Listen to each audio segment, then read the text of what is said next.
Do you know who I am? I don't give a damn.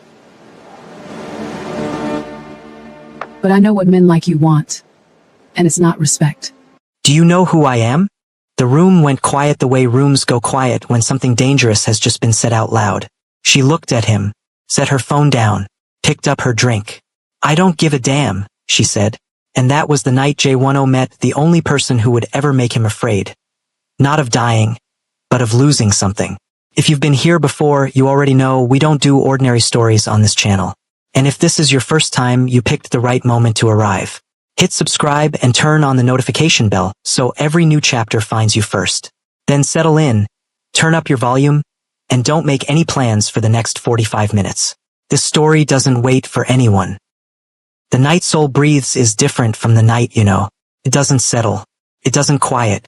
It crackles at the edges, neon bleeding into wet pavement, bass lines humming through the soles of your shoes, the low rumble of cars moving like they own every road they touch.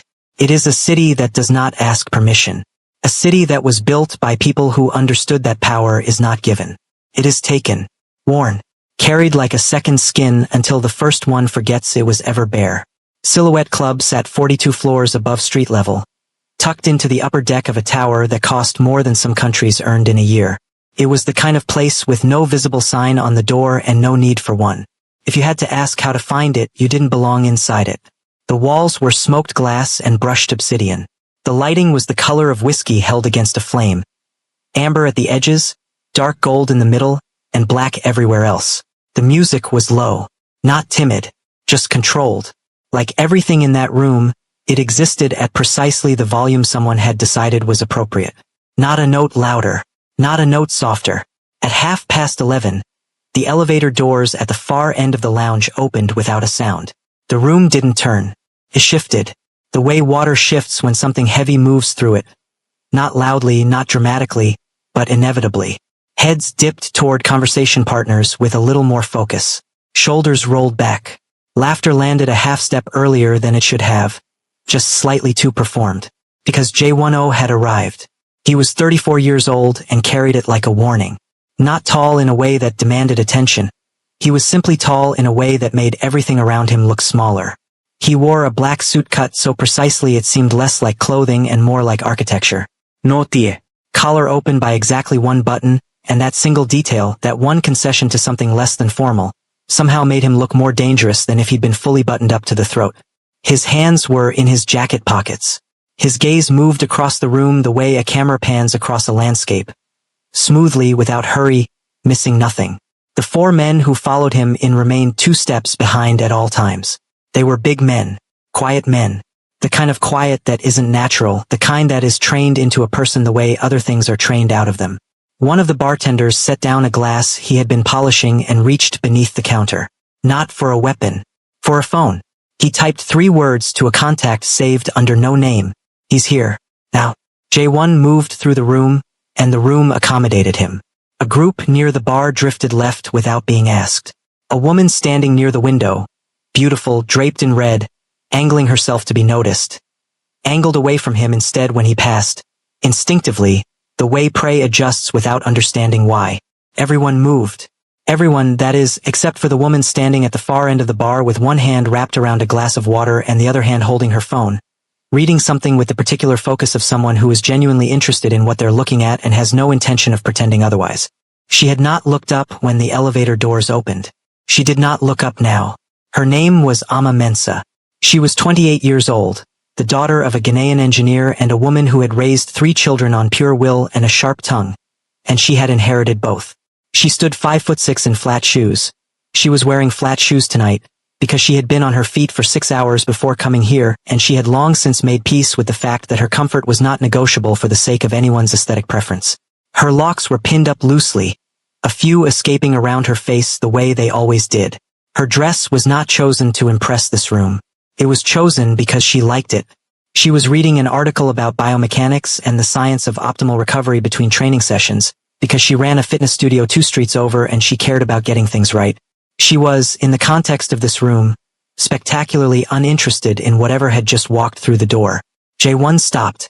It was not a gradual thing.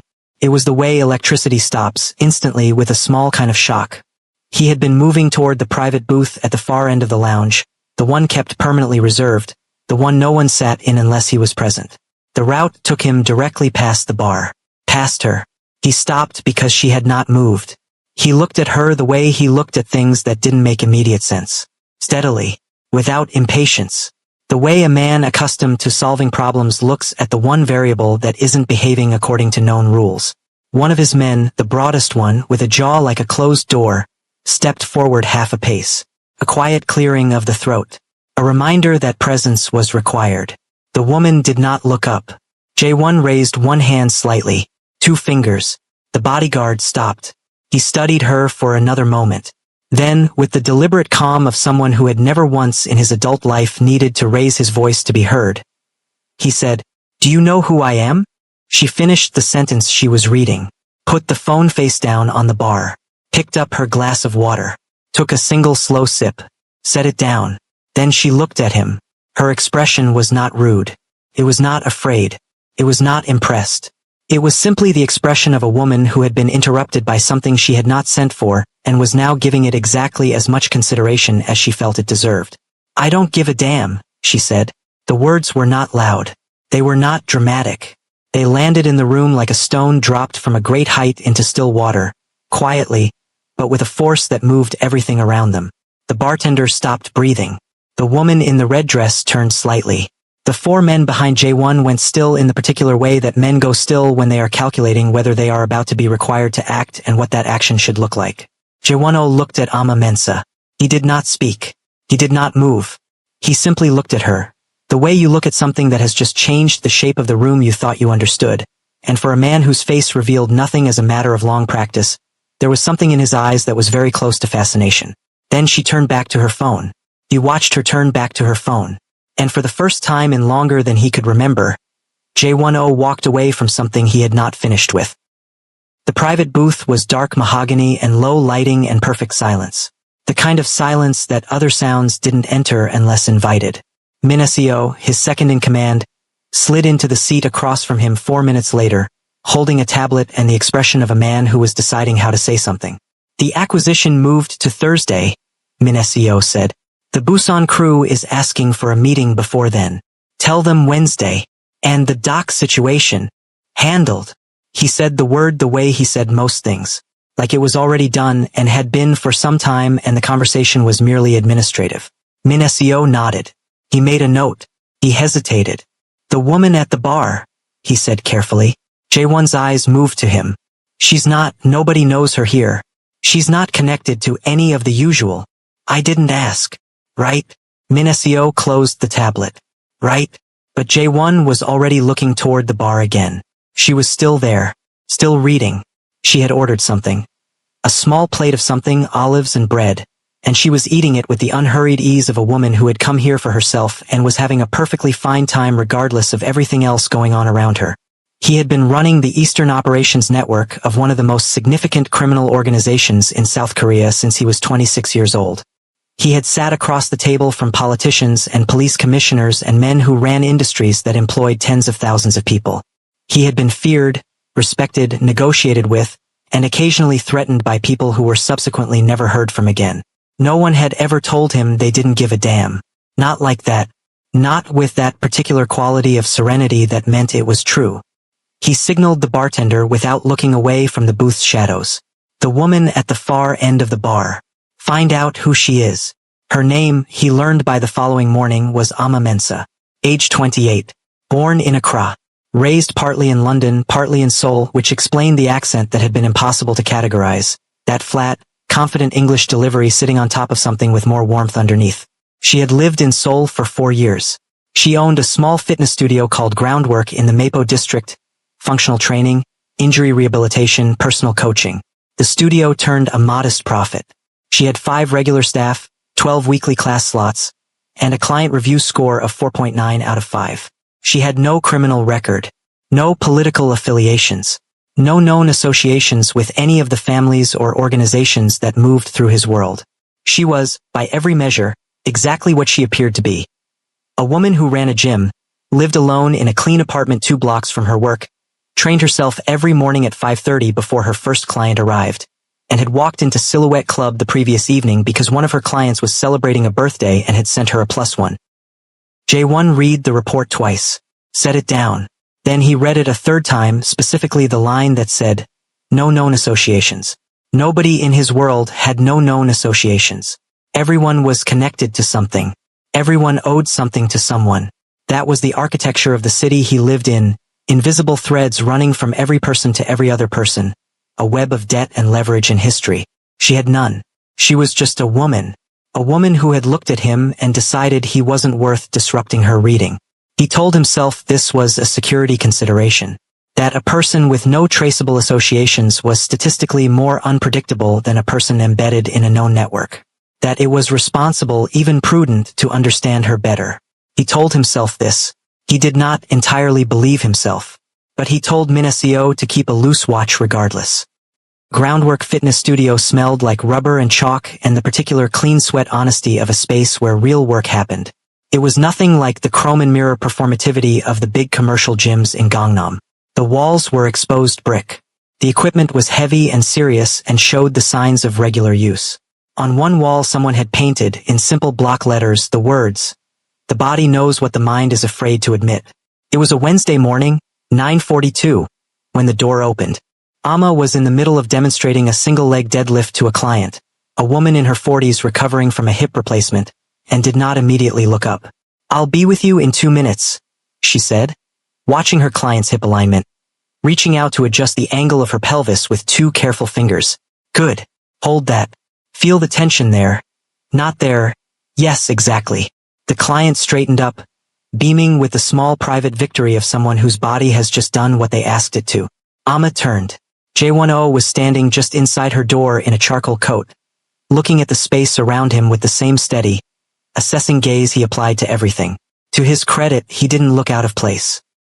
He looked like a man who could make himself at home in any room he chose to enter, which was perhaps more unsettling than if he'd looked uncomfortable.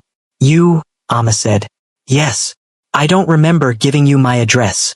"You didn't." A silence. Her client was looking between them with undisguised curiosity. Amma turned to her. "Go get some water. Take 5 minutes. Your hip flexors need the break anyway." The client nodded, gratefully, and with the awareness that she was being moved out of something she wasn't meant to witness, and disappeared toward the back. Amma set down the resistance band she'd been holding and folded her arms. "We're closed for private clients until 11, she said. "Walk-in assessments are Fridays." "I didn't come for an assessment." "Then what did you come for?" He looked around the studio once more, slowly, the way he did everything, and then back at her. "I came to see what kind of person opens a place like this. What kind of place do you think this is?" "An honest one," he said. It was not what she had expected him to say. She could see that he could see that, and he did not appear to be particularly bothered by the slight advantage this gave him. "You need to leave," she said, not unkindly, but without any room for negotiation. He looked at her for one more moment, that same quality of attention, as if he were committing her to some internal record, and then he turned and walked out. She stood in the middle of her studio for 3 full seconds after the door closed. Then she went to get her client. He came back on Friday. He did not pretend it was for a walk-in assessment. He simply arrived at 9:45, when the early morning rush had cleared and the 11 o'clock group hadn't come in yet, and he sat down on the bench near the entrance, a bench designed for people waiting, which he appeared to be doing, and waited. Amma came out of the office with a coffee in one hand and a tablet in the other and stopped when she saw him. "You again. Me again." She looked at him for a long moment.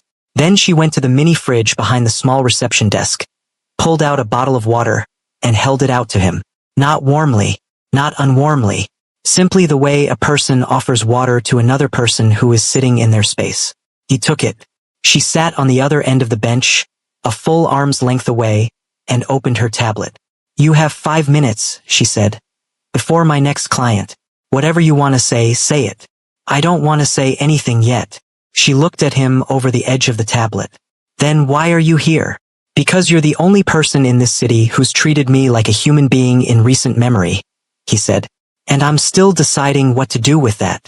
It was the most honest thing she had heard anyone say in a long time. The kind of honest that comes out of nowhere and sits in the air between two people before either of them can decide whether to acknowledge it. She looked at him. He looked back at her. The door opened behind them, her 11 o'clock client, early. The moment closed itself like a book. He began appearing with a regularity that was impossible to call coincidence and impossible to call intrusion. He never touched her equipment. He never interrupted a session. He simply arrived, sometimes with coffee from the place down the road.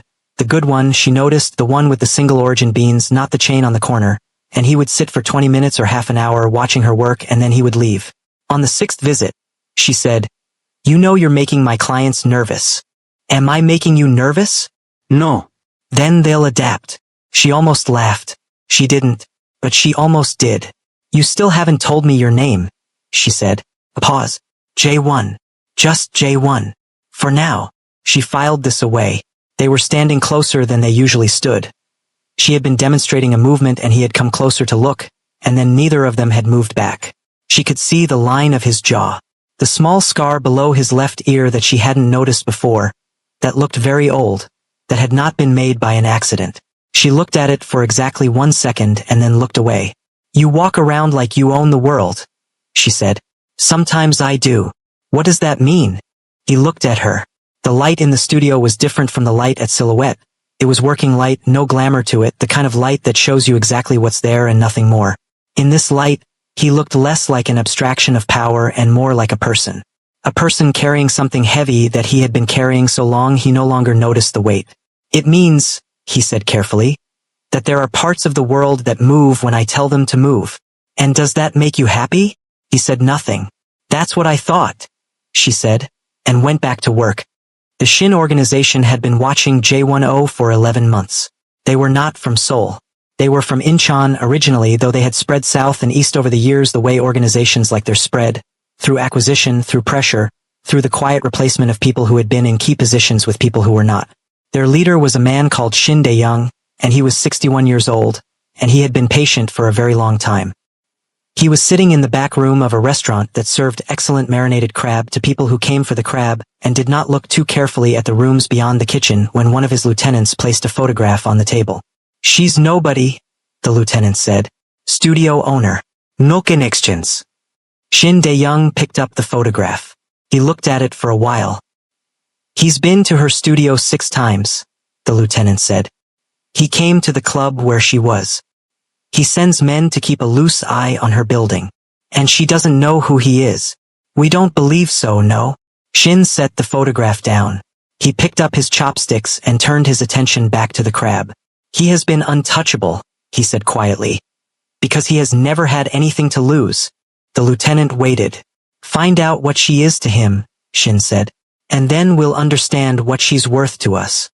Amma found him outside the studio at 7:15 on a Tuesday morning, leaning against the wall with his phone to his ear, speaking in a voice too low to hear, wearing the look of a man who was managing something difficult and doing so with the kind of exhausted control that came from years of practice. He saw her. He finished the call. He put the phone away. "You're early," she said. "I had a meeting nearby." She looked at him. He looked back. There was something in his face this morning that was different. Not less guarded exactly, but the guard was tired. She recognized tired. She had seen it in clients, in people who came to her not because they wanted to get fit, but because they needed somewhere that the world couldn't follow them. She had learned, over years, to recognize that specific kind of exhaustion that had nothing to do with the body. "Come in," she said, unlocking the door. He followed her inside. She made 2 coffees, she had a proper machine, not a capsule thing, and she ground the beans herself. She handed him one without asking how he took it, because she had noticed over 6 visits exactly how he drank it and she saw no point in pretending otherwise. He looked at the mug. He looked at her. "How did you end up here?" he asked. "In Seoul. My mother's side has family here, and I needed a city that would push back. Push back. I don't do well in places that are easy," she said. "I needed somewhere that would require something from me." He looked at her for a long moment. "And has it? Required something?" "Every single day," she said. "That's why I stay." He nodded slowly. He drank his coffee. He looked at the wall with its painted words. The body knows what the mind is afraid to admit, and he stayed there for longer than usual. When he left, he paused at the door. "Someone is watching your building," he said. "Not my people." A different kind of watching. She went still. Don't change your routine, he said. Not yet. I'm handling it. He left before she could ask what that meant. That evening, 2 of J1's men changed their rotation. The loose watch on Amma's building became something more deliberate. Car at the end of the street. A second pair of eyes on the alley behind the studio. Nothing that would be visible to a person who didn't know to look. But coverage careful and complete. J1 did not tell Minacio why. Minacio did not ask. He had been with J1 for 8 years, which was long enough to know the shape of certain silences. Instead, he said, "The Silhouette event is Thursday. The Tegu group wants to finalize the waterfront agreement in person." Thursday, J1 confirmed. "Will you need standard detail?" He paused in the doorway of his office. A long, clean room on the 41st floor with a view of the Han River that turned gold and silver at this hour. A room that had never been warm, that had been designed to project exactly the right amount of power and exactly nothing else. "She doesn't know yet," he said. Not to Minacio exactly, to himself. "Know what? Who I am." A pause. "What I am." Minacio was careful with his next words. "And when she does?" J1 turned back to the window. The river caught the last of the evening light and held it. "Then I'll know something true about her," he said. Either way. Thursday night arrived cold and precise, the air carrying the particular bite of late autumn in Seoul. Clean and sharp, the kind of cold that doesn't apologize for itself. Silhouette Club was at capacity, which for a venue like this meant 60 people in expensive clothes generating the low-frequency hum of serious conversation and serious money. The Tegu group occupied one side of the main floor. J1's people occupied the other. In between, the regular clientele maintained the fiction of normalcy with commendable commitment. Amma was not supposed to be there. She was there because her client, the same woman whose birthday had first brought her through Silhouette's doors, had called that afternoon in a state of high social anxiety about an event she'd been dragged to and needed, she said, a steady presence.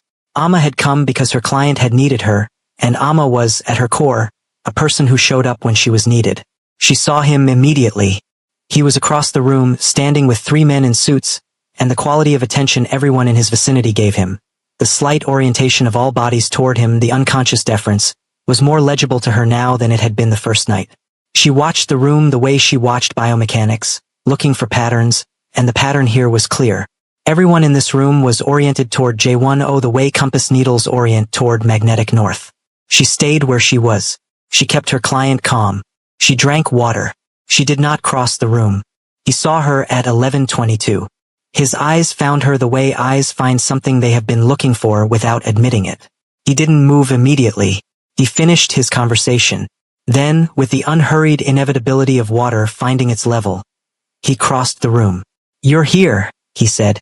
"My client needed a +1. Again." She nodded toward the woman across the room, who was laughing too brightly at something a man was saying. "She's fine.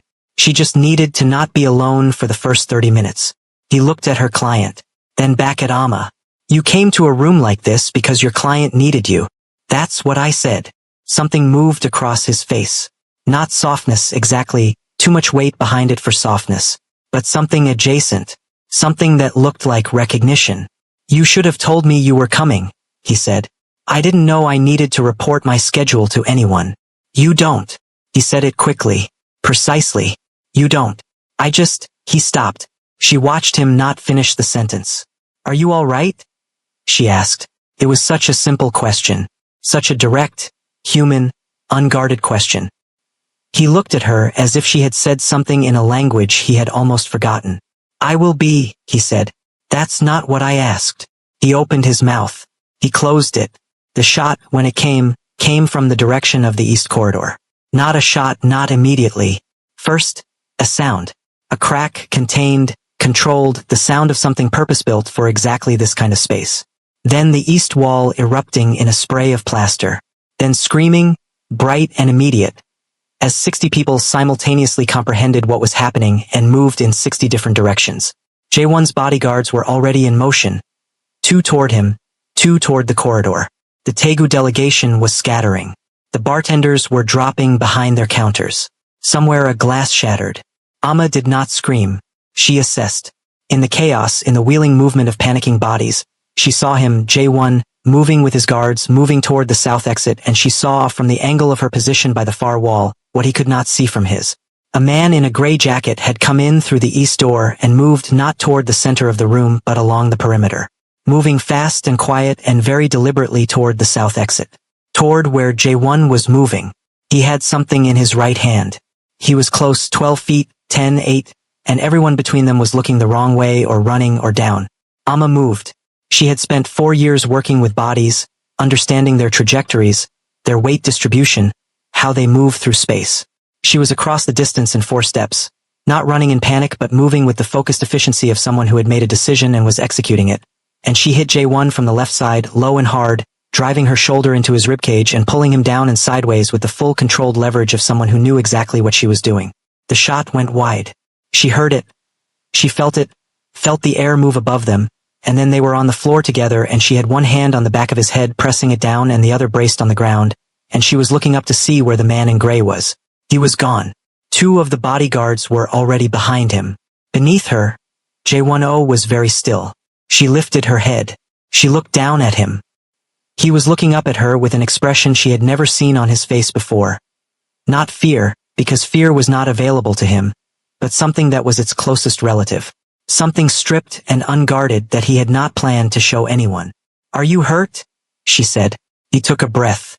He looked at her. "No," he said. His voice was different. Still low, still even, but with a texture in it that hadn't been there before. She sat back. She took a breath. Her hands were completely steady, which later would surprise her, because her heart was going like a drum. His guards surrounded them both. One reached for her, not roughly, but with the automatic protective instinct of a man whose entire job was the elimination of threats from the vicinity of one specific person. "She's not a threat." J1's voice. Immediate. Hard. "Don't." The guard stepped back. J1 sat up. He looked at her. He had been shot at before. He had been in rooms that became violent before. He had been in every variety of danger that his world produced, and he had navigated all of it with the particular cold competence of a man who had learned early that the only reliable protection was the absence of surprise. He had been surprised. By her. "How did you?" He stopped. "I was watching the room," she said simply. "I watch how people move. It's what I do." He looked at her for a long moment. The room around them was still chaos. People streaming toward exits, someone crying, the thud of running feet in the corridor. The only still point in it was the 2 of them, sitting on the floor of Silhouette Club, facing each other. "Who are you?" he said. "You know who I am." "I know your name," he said. "I know where you live and where you work and how long you've been in this city." Pause and something raw in it. "I don't know who you are." She looked at him. "You're bleeding," she said quietly. A cut above his ear.